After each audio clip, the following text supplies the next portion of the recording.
Design system with ফিগমার পরবর্তী ভিডিওতে আপনাদেরকে স্বাগতম জানাচ্ছি। এই ভিডিওতে আমরা ইউআই এলিমেন্টস নিয়ে আলোচনা করব, তবে তার পূর্বে আমরা ছোট্ট একটি সিম্পল ডিজাইন কুইজ নিয়ে কথা বলতে যাচ্ছি। আচ্ছা বলুন তো, 1+1 = কত? ভাবছেন এত সহজ একটা প্রশ্ন, এর উত্তর হচ্ছে 2। কিন্তু আপনারা ভুল। 1+1 = 3। ইয়েস, 1+1 = 3। ভাবছেন কিভাবে?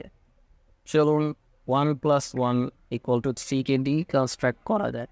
নিচের এই ডিজাইনটি আপনারা কয়টি এলিমেন্ট দেখতে পাচ্ছেন? প্রথমটি হচ্ছে টেক্সট, দ্বিতীয় হচ্ছে ইমেজ অর্থাৎ ছবি, এবং সবশেষ হচ্ছে হোয়াইট স্পেস। জি, এভাবেই 1+1 = 3 হয়।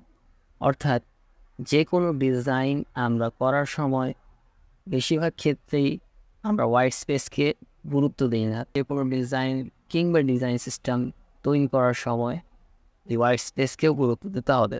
তো চলুন এবার আমাদের ইউআই এলিমেন্ট নিয়ে কথা বলা যাক। ইউআই এলিমেন্টের মধ্যে কোনটি হচ্ছে স্পেসিং, অর্থাৎ এটা নিয়ে আমরা একটু আগে কথা বলছিলাম, হোয়াইট স্পেস। তারপর হচ্ছে কালার, দেন টাইপোগ্রাফি, শেপ, ইমেজেস। এই এলিমেন্টগুলো সমন্বয়ে যে কোনো ইউআই অথবা গ্রাফিক্যাল এলিমেন্ট তৈরি করা হয়। তো দেখা হচ্ছে পরবর্তী ভিডিওতে।